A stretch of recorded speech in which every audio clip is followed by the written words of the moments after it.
பிரியமானவர்களே, இயேசுவின் நாமத்தினாலே எவ்ரிடே வித் ஜீசஸ், தினந்தோறும் இயேசுவோடு என்ற நிகழ்ச்சியின் மூலமாக உங்களை சந்திப்பது எனக்கு ரொம்ப ரொம்ப சந்தோஷம் இருக்கிறது. கர்த்தர் உங்களை ஆசீர்வதிப்பார். மனுஷனுடைய தயவு மனுஷனுக்கு தேவைப்படுமா? நல்லா கொஞ்சம் கவனிங்க. மனுஷனுடைய தயவு மனுஷனுக்கு கட்டாயம் தேவைப்படும்.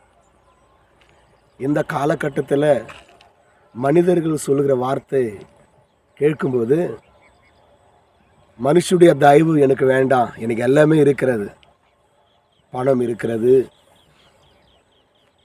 எனக்கு தேவையான எல்லா ஆஸ்தியும் இருக்கிறது, எல்லாமே எனக்கு இருக்கிறது, கோல்டு இருக்கிறது, கார் இருக்கிறது, நல்ல பைக் இருக்கிறது, நல்ல லேண்ட் இருக்குது, குறையே இல்லை, எனக்கு மனுஷனுடைய தயவு எதற்கு என்று சொல்லி ஏராளமான இந்த நாளில் ஜனங்க என்ன பண்ண, மனுஷனுடைய தயவு எனக்கு வேண்டாம்னு சொல்கிறாங்க.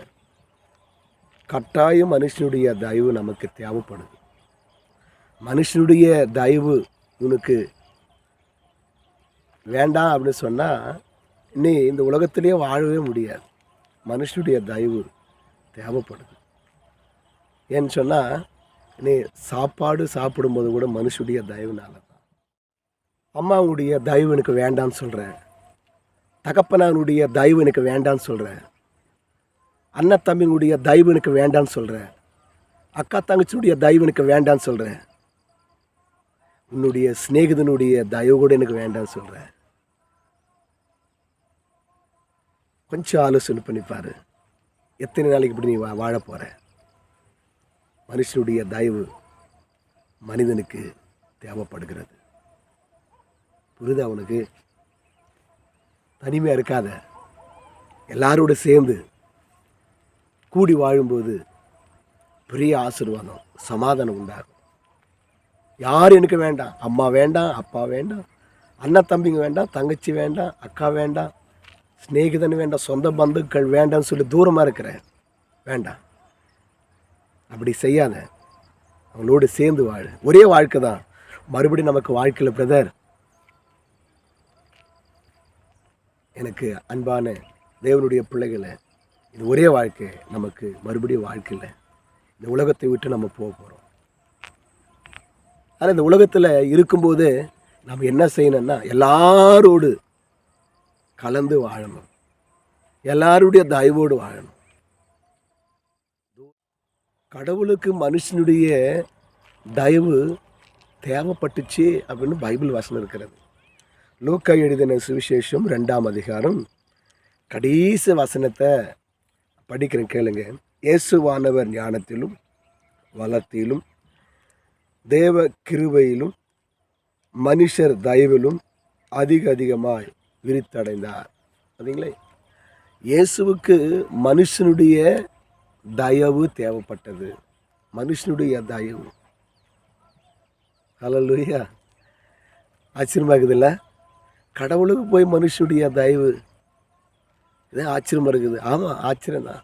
மனுஷனுடைய தயவு கடவுளுக்கு தேவைப்படும் போது, மனுஷனுக்கு மனுஷனுடைய தயவு வேண்டும்னு சொன்னால், உன் தயவுனுக்கு வேண்டாம் அப்படின்னு சொல்கிறேன். வேண்டாம் அப்படி சொல்லாத. மனுஷனுடைய தயவுனுக்கு வேணும். நீ சாப்பாடு சாப்பிட்ணுன்னா கூட மனுஷனுடைய தயவுனால்தான். விவசாயி வேலை செஞ்சு நல்லா பயிராக்கி, லேண்டில் பயிராக்கி, அங்கேருந்து வருகிற விளைச்சின் பலன்தான் நம்ம சாப்பிட்ற சாப்பாடு. விவசாயினுடைய தயவு நமக்கு இல்லைடான்னா நமக்கு சாப்பாடு கிடைக்காது. உண்மைதானங்க? எது ஆனாலும் ஒரு இடத்துலேருந்து இன்னொரு இடத்துக்கு நீ போனன்னு சொன்னால், அது கூட மனுஷனுடைய தயவு வேண்டும் உனக்கு. ஒரு பைக்கில் போகிற, இல்லைன்னா ஒரு பஸ்ஸில் போகிற, ஃப்ளைட்டில் போகிற, ட்ரெயினில் போகிற, காரில் போகிற, நீ எதில் போனாலும் கட்டாயம் மனுஷனுடைய தயவு அதில் இருக்கிறது. ஆமென். அல்லேலூயா. அதனால் என் கண்பானுங்களே, மனுஷனுடைய தயவு வேண்டாம்னு சொல்லாத. இந்த நாள் முதல் ஒரு ஆலோசனை உனக்கு வரணும். மனுஷனுடைய தயவு எனக்கு வேண்டும். ஏன்னா இயேசுவானவர் அவர் வளரும்போது மனுஷனுடைய தயவனால அதிகமாக விருத்தடைந்தார் சொல்லப்பட்டிருக்கிறது. தேவனுடைய நாமத்திற்கு மகிமை உண்டாகட்டும். மனுஷனுடைய தயவு உனக்கு தேவை. உன்னுடைய ஞானத்தினால, உன்னுடைய பணத்தினால, உன்னுடைய ஆஸ்தினால எனக்கு மனுஷனுடைய தயவு வேண்டாம்னு சொல்லாத. அப்படி சொன்னேன்னா இந்த உலகத்தில் உன்னால் எதுவுமே சாதிக்கவே முடியாது. ஒருவருக்கொருவர் தயவாக இருக்கணும். ஒருவருக்கொருவர் உதவி செய்கிற பிள்ளைகளாக இருக்கணும். ஆமென். ஹல்லேலூயா. தேவனுடைய நாமத்திற்கு மகிமை உண்டாகட்டும். இந்த நாளில் உங்களோடு ஆண்டவர் பேசின வார்த்தை, எனக்கே மனுஷனுடைய தயவு தேவைப்பட்டுச்சுப்பா, உனக்கும் மனுஷனுடைய தயவு தேவைப்படும். மனுஷனை வெறுக்காத, மனுஷனவை தூரத்தல்லாத, அவன் மேலே அன்பாயிரு, அவனுக்கு நீ உதவி செய். எல்லா விதத்திலையும் உனக்கு அது ஆசீர்வாதமாக அமையும். மனுஷனுடைய தயவு எனக்கு வேண்டாம், யாருடைய சகாயம் எனக்கு வேண்டாம், என்னால் எல்லாம் சாதிக்க முடியும் அப்படின்னு சொல்லி நீ வாழ்கிற என்னவோ வேண்டாம். யோசித்து பார், கொஞ்சம் ஆலோசனை பண்ணு பாரு. மனுஷனுடைய தயவு இல்லைடான்னா இந்த இந்த ஸ்டேஜுக்கு, உயர்ந்த ஸ்டேஜுக்கு நீ வந்திருக்க மாட்டேன். புரியுதா உங்களுக்கு? இவ்வளோ இந்த ஸ்டேஜுக்கு வரணுன்னா அதனுடைய பின்னாடி பேக்ரவுண்டு நீ பார்க்கும்போது எத்தனை பேருனுடைய தயவு உனக்கு கிடைச்சிச்சுன்ட்டு. ஆமாம், சின்ன குழந்தையில அம்மாவுடைய தயவு உனக்கு தேவைப்பட்டுச்சு. கொஞ்சம் வளரும்போது படிக்கிற நேரத்தில் வாத்தியருடைய கண்களில் உனக்கு தயவு கிடைச்சிச்சு. அது மட்டுமல்ல, உனக்கு எல்லா விதத்துலேயும் உனக்கு தேவையானது எல்லா விதத்துலேயும் உனக்கு உதவி செய்தவர் உன்னுடைய தகப்பனாருடைய தயவு உனக்கு தேவைப்பட்டுச்சு. நீ நல்லா படித்து ஒரு ஜாபுக்கு போகும்போது, ஒரு வேலைக்கு போகும்போது அங்கே அதிகாரியுடைய கண்களில் உனக்கு தயவு கிடச்சிச்சு. உண்மை தானே? யோசிச்சு பாரு. மனுஷனுடைய தயவு வேண்டாம், எந்த மனுஷனுடைய தயவு எனக்கு வேண்டாம், எந்த உதவி எனக்கு வேண்டாம்னு சொல்லாத. கட்டாயம் மனுஷனுடைய தயவு மனுஷனுக்கு கட்டாயம் தேவைப்படுகிறது. புரிஞ்சிச்சிங்களா உங்களுக்கு? சரி, செவிட்டிங்களா? உங்களுக்காக செபிக்கிறேன். பரிசுத்தமுள்ள பரலோகத்தின் பிதாவே, இந்த செல்லகுமாரனாகிய இயேசுவின் நாமத்தால் ஸ்தோத்திரம்.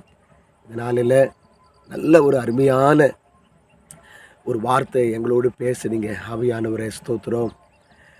ஆண்டவரே இயேசுவே, இந்த உலகத்தில் நீங்கள் வாழும்போது மனுஷனுடைய தயவனால் அதிகமாக விரித்தடைந்தீர் என்று எங்களுக்கு நீங்கள் சொல்லி கொடுத்தீங்க. பரிசுத்த ஆவியானவரே இந்த பிள்ளைகளை எல்லாரையும் கூட ஆசீர்வதிங்க.